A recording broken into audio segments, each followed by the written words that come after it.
Let's make a deal. You give me your attention for a little bit and I'll give you a succession story of a lifetime. Mistress drama, boardroom power plays, manipulation, family betrayals. It's like a Disney story for working adults. So today let's talk about China's biggest succession battle happening right now as we speak. What y'all know about Wahaha? Probably not too much, probably a lot, I don't know. But South China Morning Post mentions that they're mainland China's largest soft drink producer achieved around 70 billion yuan in revenue in 2024. Although they did lose that rank this year, but held that #1 title for a very long time. 11 years straight, by the way. But now that there is a basic overview to the scale of the company, give me a minute to firstly explain who's fighting over what before we dive into the story. So basically, the trigger of the event is that the late founder Zong Qinghou, once China's richest man, passed away on the 25th of February from late-stage lung cancer, leaving behind a $2.1 billion trust, as well as domestic assets including a mega corporation to be inherited, which has now triggered an all-out feud amongst the different factions. What are the factions involved? Well, the simplest way to make sense of it all is by taking a good old look at the family tree. Here we go, the main cast. The chairman himself that built the empire from scratch but is now deceased, the one and only Zong Qinghou, check. The OG wife has been there since day one, Xiujin, check. And along on her team, the legitimate daughter and heiress to the throne set out to defend her family assets, Kelly Zong, check. The secret mistress growing her power in the background, Du Jianying or Jane as credible sources suggest, check. The scheming relatives from the chairman's extended family who's joined forces with the mistress, Zong Zihou and Zong Rui, check. And last but not least, the 3 secret illegitimate heirs, we have Jackie, Jesse and Jerry Zong, check. Now, ladies and gentlemen, we've got our lineup. Allow me to make sense of it all because I believe we have a story. So let's begin with Zong Qinghou, the undisputed emperor to the kingdom. Born in December 10, 1945 in Hangzhou, rumor has it actually that his ancestors were actually Qing government officials, but by the time he was born, they fell off. As you can probably tell, things happened in between, and it didn't favor the rich. So Mr. Zong spends majority of his early life grinding and shaping his business instinct. Started off in school-affiliated supply stands, began setting up regional logistic chains, slowly expanding into other consumables, grinding all the way until the age of 42, where all of a sudden, that's when he saw that sweet opportunity. At this point, Zong quickly realized 2 things. Now, firstly, China's beverage market was on the verge of exploding, right? Simply higher household incomes, more kids. But secondly, consumers' needs and wants are shifting as life gets better, and that is, every parent, rich or poor, no matter what you are, would spend the extra bucks just to see their children grow up healthier than the kid next door. So, discovering that gap in the market, using borrowed capital and his experience in working logistics and production, Zong and his wife Xiujin at the time developed his first generational hit product, a children's nutrition drink fortified with calcium and vitamins, officially branding it as Wahaha in 1987. And he was right. The product was such a big hit that if you were born in the 90s in China, that would be the milk you think of from your childhood, along with this infamous advertisement line. It's almost like Coco Melon's iconic intro, but you know, you get the point. And it was also around this time, just a few years back, Kelly Zong, the main heiress to the throne, was also born. So with the family side settled, within just 3 years, the drink becomes a national sensation, fueled by Zong's bold and unconventional business instincts, which is expand as fast as you can. Wahaha then claims the title of China's #1 children's beverage by 1991. Business soon followed in scale. But you know how there's a saying, suffering from success, literally. Because on one hand, whilst Wahaha's relentless growth did send revenue soaring across the board, but on the other hand, their growth was literally outrunning what their factories could handle. And if that production bottleneck wasn't fixed quickly, Wahaha's momentum would stall, leaving the doors open for competitors. Hey, can't have that. It's my market. So to keep that engine running, Zong realized what the company now needs is talent, baby. Quality control, R&D, business development, marketing, people who can share the burden so Wahaha can grow exponentially. So Zong began posting recruitment ads in the Hangzhou Daily. Why are we learning all this? Well, it's because from that ad stepped in Du Jianying, a fresh graduate from Zhejiang University, gave up a really good position to join Wahaha, by the way. And whether or not she was the best candidate skill-wise, we don't know. But later in an interview, Zong Qinghou mentioned that he had personally reached out to Jane to extend her the offer, and she was of course amongst the first batch of graduates recruited by Zong. So upon joining the company, Jane was firstly assigned to handle importing and exporting operations, which was a really crucial role at the time because Wahaha was beginning to interface with suppliers outside of Zhejiang. And of course, she quickly proved her worth and rose through the ranks, earning Zong's trust, becoming pretty much a second to none status in Wahaha within just 1 year of performance. Now, by 1996, Wahaha's expansion allowed them to reach a strategic partnership with a French multi-conglomerate, Danone. Wahaha granted Dannon access to its powerful nationwide distribution and sales network, which means a golden ticket into China's beverage market. And in return, Dannon provided cash and equipment needed to supercharge Wahaha's production capabilities across the country. Dannon actually walked away holding a 51% controlling stake in the joint venture, a small clause at the time, but one that would become somewhat of a nuisance to iron out in the later succession war. But for now, with Jane's help in translation, drafting up legal documents and reports, Wahaha then launches a $45 million logistic network, allowing them to push its products onto a far broader, even global scale. It was a defining moment for both the company and Jane herself, as at that point she cemented her influence inside Wahaha and earned Zong's full trust. So, company's all set, Zong's kingdom is secure. For now, Jane's reached her KPIs. If everything is within the expected, then something unexpected is about to happen.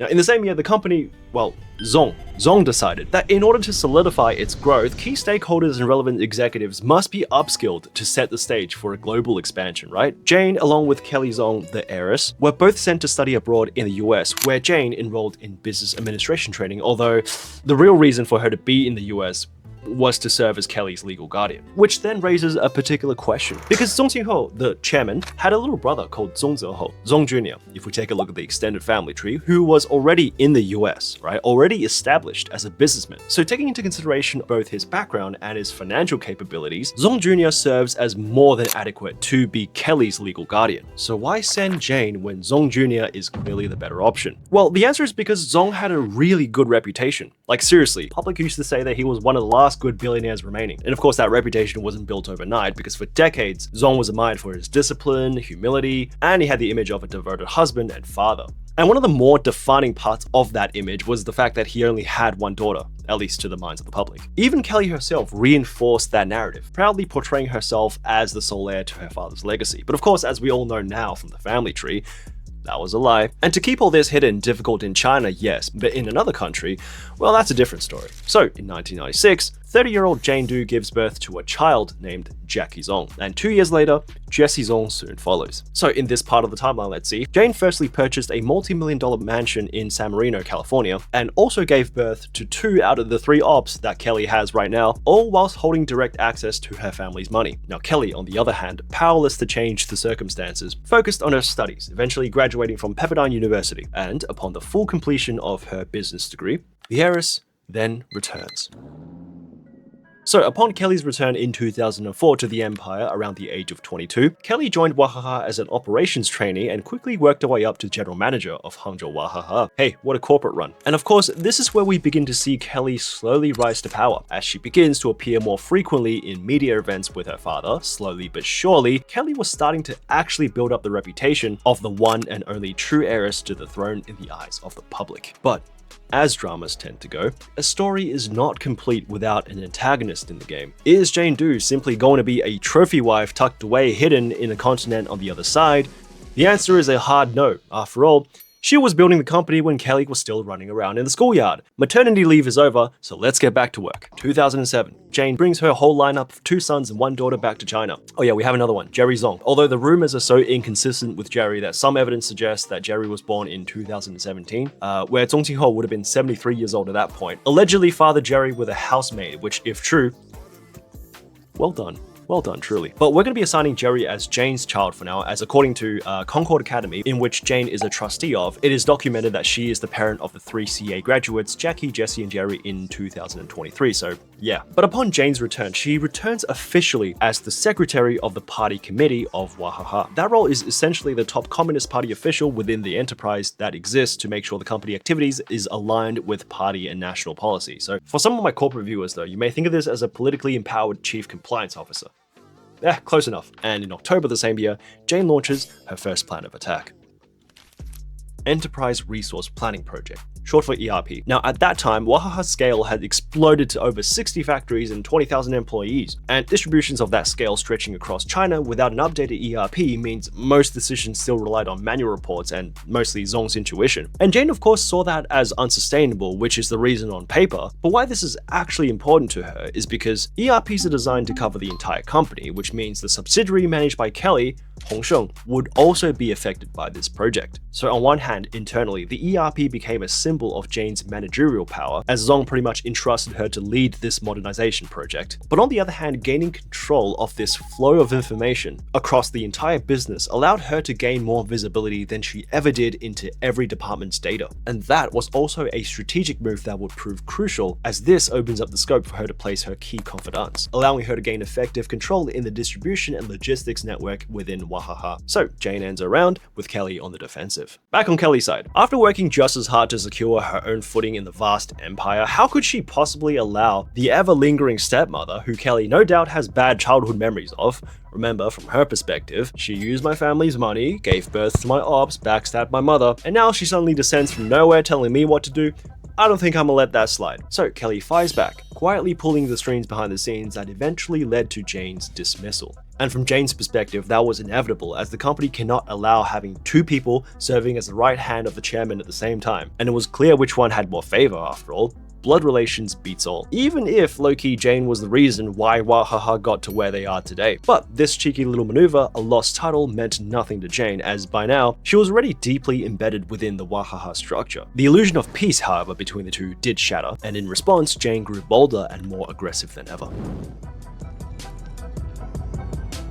In 2010, Jane Du launches a Sanjie investment group, dragging Mr. Zong's little sister Zongrui into the game in a strategic partnership. Then in 2014, Jane launches Wahaha Bilingual School in Hangzhou. Now, Wahaha's core business was consumer goods, yes, but education gave Wahaha a soft power extension, and for Jane, leading an education venture provided public legitimacy and I guess a way for her to remind Kelly that she will always be there. Now, in a similar time frame, Jane also solidifies her relationship with Zong Zehou, or Zong Jr., the chairman's little brother in the US. Jane Du ends her round. Now, by 2020, Zong Qinghou, 74 at that point, was beginning to feel the weight of time as his health began to decline due to lung-related illnesses. He knew the clock was ticking. So Kelly was expedited up to Deputy General Manager of Group Sales, and the signs were pretty much clear at this point that her father was preparing her for her eventual succession. Now, at the same time, Zong also drafted up a will naming Kelly Zong as the sole inheritor of all international assets with no one else included. Now, the reason why international is explicitly mentioned is because under Chinese inheritance law, as Zong's only legally recognized daughter, Kelly would automatically inherit all domestic assets anyways. So by separating and specifying the overseas holdings, Zong is effectively assuring that she will receive everything, both domestically and foreign. But then on top of that promise, Zong Qinghou also gives verbal confirmations that Jane's 3 children will be promised $700 million in trust funds, the figure then later finalized to over $2.1 billion. But then the problem was that the family's HSBC account didn't really hold that much cash, so Zong proposes a workaround, where the shortfall will be covered gradually through company profits and equity transfers, allowing the $2.1 billion trust to be filled over time. This was of course all verbally confirmed. But in simple terms, Kelly gets to inherit the empire while the 3 illegitimate children inherits the fortune. But in reality, things are never going to be that simple. Jane believes, firstly, as a founding member that was single-handedly responsible for many key events in the company, she felt compelled to control more than just a $2.1 billion trust. And secondly, as direct descendants of Zong's family, illegitimate or not, I mean, Zong was still their father, so why does Kelly get the meat whereas the 3 children are left with just the soup? Well, hold that thought for a second, because comes 2021, Kelly becomes the vice chairman and acting CEO of Wahaha Group as Mr. Zong's health declines further, and then a year later, under a company subsidiary restructure, Kelly noticed the Wahaha Shenyang subsidiary had 3 extra names added on the list. Hey, what's this? Well, as it turns out, Jane Du and her 2 children, her eldest son Jackie and daughter Jessie, were all appointed to Wahaha board of directors at the same time. And by 2023, Jackie had risen even further, taking up directorial roles in multiple subsidiaries, including Dali, Shuangcheng, Nanjing, Tianjin, all these major cities in the Wahaha distribution network. Wait a minute, Jane, how? If Mr. Zong was out of commission due to health complications, and Kelly, on the other hand, as a signatory, is never going to bring Jane back, then who would want to bring you back in the game? Well, remember the period of time when she launched Wahaha Bilingual School and Sanjie Investment? Her business partner then, Zongrui, the chairman's younger sister, gave unwavering support in this decision. And even Zong Qinghou himself didn't step in to stop it. And this is actually an interesting part of the history, because whilst Kelly was the sole heiress to the throne, Jackie did in fact have support from the rest of the family. Zong Jr. in particular preferred Jackie to be on the throne than Kelly. And so the situation grew more tangled, as Jane Du quietly reclaimed and reinforced her influence, this time through her son, Jackie, gaining increasing control in Wahaha's production lines and order flow. Pretty satisfied with that outcome, Jane ends her round. Okay, by 2024, Kelly has assumed the position of CEO, but her direct clash with Jane would soon prove that she has met a formidable opponent. You know how we mentioned at the beginning that the overlord himself, Mr. Zong, established a strategic partnership with the French company Danone, and it was going to be complicated in the future? Well, that was because Danone invests $70 million, captures 51% of stake. Zong Qinghou himself kept 49% through split holdings with Wahaha Group. The two parties quickly found themselves often disagreeing with a lot of things in management. The disagreements in the business operation caused such a commotion, matter of fact, that Hu Jintao and Nicolas Sarkozy have both intervened before with no definitive success, so let's get to the point. Danone eventually sells their 51% shares for around $500 million to Hangzhou Shangcheng District Culture, Commercial and Tourism Group, Jesus Christ, a state-owned company in 2009. Danone backs out of the game. So fast forward to 2024. Kelly opens negotiations to purchase that state-held portion, solidify her position once and for all, because after that, Kelly will be unstoppable and majority staked in Wahaha, with no state-owned companies interfering with their future expansions. But Jane caught wind of that plan. Hey, wasn't about to let that happen. So she pens a letter to Hangzhou government officials arguing that a share transfer of this magnitude should be handled through a public auction. Let's do an open bidding process, all buyers welcome, not some private handover. So after that whole interference, the process fell through due to valuation disagreements, and Kelly obviously refused to cede control, and the tension therefore escalates even further between Kelly and Jane. But of course, nobody dared to make the actual first move to push the other party out of power because, well, the overlord himself is still alive. Until he's not. On February 25th, 2024, at the age of 79, Wahaha officially discloses that Zong Qinghou, the founder and chairman of Wahaha Group, passes away. Now, the cause was reported as complications from late-stage lung cancer, with doctors confirming his death at 10:30 a.m. Now, what's really interesting is because Zong had a really good reputation. Now, none of this stuff is known at the time, so when he died, his long-term rival Nongfu Springs, which is another beverage company similar sized, the CEO of Nongfu Springs copped a lot of smack by random netizens saying that they'll never drink Nongfu Springs again. Dude was probably thinking, what the hell did I do? But with the fall of the king, the lead princess and the heiress to the throne officially ascends and takes the position as chairwoman and the empress of Wahaha Group. But the saying goes once again, it's easier to conquer than to govern. This is when the inheritance war truly began. Now, in July 2024, about 5 months after Zong's passing, a whistleblower article began floating around the internet where the author claimed to be an ex-employee saying Kelly was involved in embezzling a huge amount of state-owned assets. Now, according to this piece, actually, Kelly had redirected major orders into her company, Hongsheng Group. And of course, the real motive behind this move at the time is to steer profits away from production lines controlled by Jane. But then on paper, right, a big chunk of Wahaha is still state-owned, thanks to the Danone debacle. So then it's easy to make an argument that Kelly is only doing this to prevent state-owned shareholders from profiting off company operations. Then many negative sentiments began popping up online about her management skills. Stubbornly self-opinionated, arrogant, power-hungry. The main driving point to follow up with that is, at the time, she herself isn't even Chinese, right? Pepperdine University. So then Kelly's PR team released a statement saying that she gave up on her American nationality a long time ago in 2010. And the other allegations, though, hey, it is what it is. Now, the producers and spreaders of these negative sentiments, although never confirmed who, was widely speculated to be Jane and co, as it doesn't take much to guess who and what motive is behind this attack, so once again, Kelly's on the defensive. Then, as the attacks presses on, Kelly hands in a letter of resignation on the 15th of July 2024, and the reason, as highlighted, is mainly due to internal pressure. And so the pressure soon follows, as on the 18th of July, Zong Jr. posted on his WeChat moments, calling her resignation a good thing, and criticized her approach to management. Now, this particular comment actually sparked a lot of backlash, as the comment sentiment was, hey, your brother just passed away, so can we at least wait a few more months before you start plotting against his daughter? Now, of course, at this point, Kelly's story is pretty much widely known to the public, and as a result, Kelly began receiving overwhelming amounts of support, showing sympathy and acknowledgement on the tough battles she's been having, especially on Reddit, where users likened her situation to the plot of a female protagonist. However, I do want to note here that not all sentiment is positive. Opposing voices painted a different picture, for example, arguing that Kelly's aggressive restructuring was destabilizing the company and undermining the foundations that her father has built. But no matter what side you're on, one thing was clear. Kelly continues to find herself on the defensive. Well, that is until 4 days later, where everything began to change.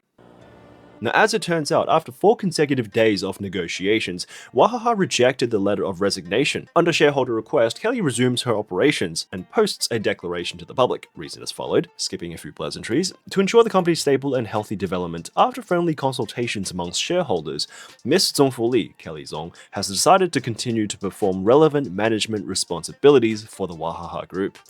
Now, this is of course firstly a direct response to all the negative sentiments against Kelly, claiming that she lacks the management skills and required knowledge to run the company, mostly driven by her uncle allegedly. But secondly, the situation is more clear now. Whether or not she is a capable leader is now no longer a weapon to be used against Kelly, because, well, the shareholders have spoken. The majority agrees that she should be in the position, can't argue with that. Meanwhile, Kelly, on the other hand, has realized that not only is the public sentiment leaning fairly favorably to whatever she did, as the way the public took this information, she's the protagonist set out to defend her family assets. Kelly goes on the offensive. Mid-June 2024, Kelly drafts up a corporate action to consecutively shut down 18 production lines allegedly controlled by her opponents, which are Jane and her children. Shenzhen, Chongqing, Tianjin, Shenyang, which are all major cities, begins to fall. But stakeholders resisted that these are the founding members to your father's company. Been there since your father's days, you can't turn your back against them now. Kelly's perspective, well, my father's dead, so now that I've taken over, it's ride or die. Comes late July, she then carries out sweeping personnel changes, replacing legal representatives and chairpersons across multiple subsidiaries under Jane's control, requiring all regional distributors to sign new contracts under Hongsheng Group, consolidating much of Wahaha's distribution network under her control. Hongsheng becomes the middleman, routing products to 1.6 million retail outlets, effectively replacing the old Wahaha distribution system. Then, in the head office, Kelly purges several senior managers loyal to Jane and replaced them with her own confidants from Hongsheng, further tightening her grip on the company by re-establishing transparency. Now, as it turns out, cutting the inefficient factions, as well as combining the surge of public sentiment following her father's death, gave Wahaha an unexpected boost. The company then sets out to achieve record-breaking revenues, not seen since 2014. Comes late 2024, seeing profits surge across the board. Kelly increases the stakes involved by paying out 2.5 billion yuan in salaries to its frontline workers, a 20% increase year-on-year, where the average salary for production workers rose by 23% and sales 31%, benefiting over 93% of Wahaha's total workforce. Although there are a few controversies, with some long-tenured employees saying that bonuses were reduced, but on a grander scale, with competition removed internally, profits soaring across the board, sentiment and loyalty secured with the people she trusts, and a performance record to now show for the press, Kelly ends her round. Now, with this particular demonstration of power, Kelly was able to produce a fairly positive outcome, gaining her a very ruthless reputation in the business field. And up until this point, the inheritance war has only just begun. Seeing that Kelly's opening battles were of course quite the show, Kelly soon found herself becoming the center of attention. But as we soon progress through time, what you may find is that this may not have been a good thing. After all, as a business figure, attention is a double-edged sword. Now, by 2025, the pressure on Kelly has reached unprecedented heights. Lawsuits piled up, rivals grew bolder, the state even tightened its gaze, and public sentiment is slowly turning against her, all fueled by her own audacious actions. But if you want to know more, in the next chapter, we'll be looking at the dark side of this inheritance war. And of course, in the meantime, thank you for listening.